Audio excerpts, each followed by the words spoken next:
Friend, જય શ્રી કૃષ્ણ। હું છું કાજલ અને તમારું સ્વાગત કરું છું કાજલના રસોઈ ઘરમાં। તો આજે આપણે પ્રસાદનો શીરો બનાવવાના છીએ। ઘણીવાર આપણે સત્યનારાયણ ભગવાનની કથામાં જતા હોઈએ ત્યારે જે પ્રસાદ બનાવવામાં આવે છે તે ખૂબ જ મીઠો લાગતો હોય છે। તો આજે આપણે એવો જ પ્રસાદ બનાવવાના છીએ। તો આવી જ અવનવી રેસીપીઓ જોવા માટે મારી ચેનલને સબસ્ક્રાઈબ કરી લેજો। તો ચાલો આપણે બનાવી લઈએ પ્રસાદનો શીરો। પ્રસાદનો શીરો બનાવવા માટે એક વાટકો આપણે રવો લીધો છે, એક વાટકો ખાંડ લીધી છે, એક મોટો વાટકો ગરમ કરેલું દૂધ લીધું છે, રવાને શેકવા માટે ઘી લીધું છે। રવો શેકાઈ જાય ત્યાર પછી તેમાં આપણે ફ્રૂટ એડ કરીશું। તેના માટે દાડમના દાણા લીધા છે, થોડા કેળા લીધા છે, થોડા સફરજન લીધા છે, રવામાં નાખવા માટે એલચી લીધી છે, આ સિંગદાણા લીધા છે અને ગાર્નિશિંગ કરવા માટે કાજુ લીધા છે, દ્રાક્ષ લીધી છે અને તુલસીના પત્તા લીધા છે। હવે આપણે રવાને શેકી લઈએ। હવે આપણે તેમાં ઘી એડ કરીશું જરૂર મુજબ।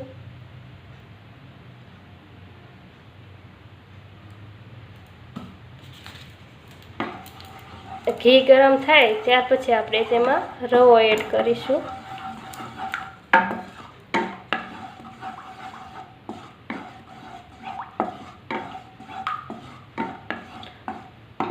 તમે જોઈ શકો છો આપણું ઘી ગરમ થઈ ગયું છે। હવે આપણે તેમાં રવો એડ કરીશું।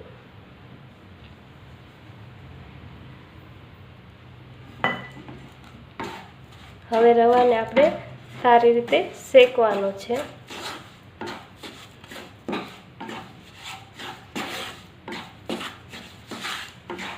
આવી રીતે રવાને સતત હલાવતા રહેવાનું છે।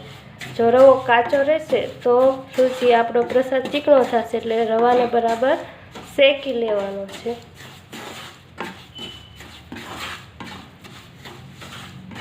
હવે જોઈ શકો છો આપણો રવો શેકાવા આવી ગયો છે, તો ઘી છૂટું પડી ગયું છે। જો રવાનો કલર પણ ચેન્જ થઈ ગયો છે, થોડા પીળાશ જેવો થઈ ગયો છે, એટલે આપણો રવો બરાબર શેકાઈ ગયો છે। હવે આપણે તેમાં દૂધ એડ કરીશું।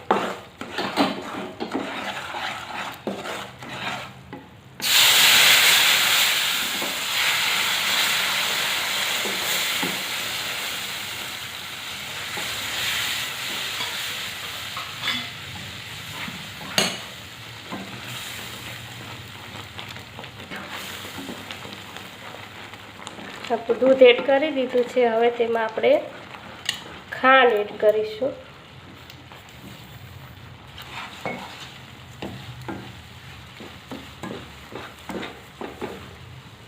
આપણે બરાબર હલાવી દઈશું જેથી તેમાં ખાંડ મિક્સ થઈ જાય।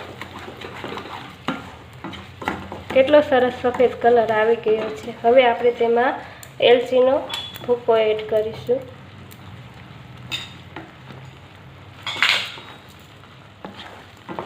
હવે આવી રીતે થોડી વાર તેને હલાવી લેવાનું છે, એટલે આપણી જે ખાંડ અને દૂધ છે તે બંને મિક્સ થઈ જશે।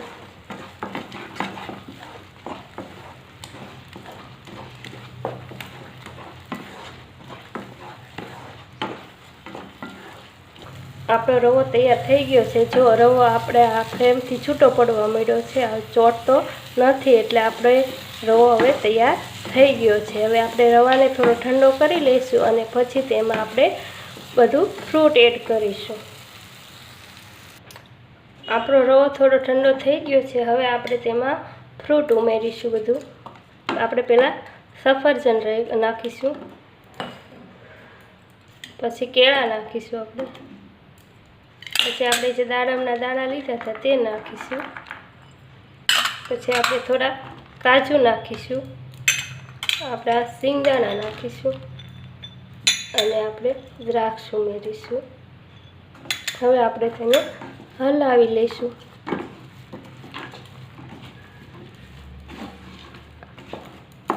આપણું ફ્રૂટ બધું સારી રીતે મિક્સ થઈ ગયું છે। હવે આપણે તેને એક ડીશમાં સર્વ કરી લઈએ। જોઈ શકો છો ફ્રૂટ એકદમ મિક્સ થઈ ગયું છે।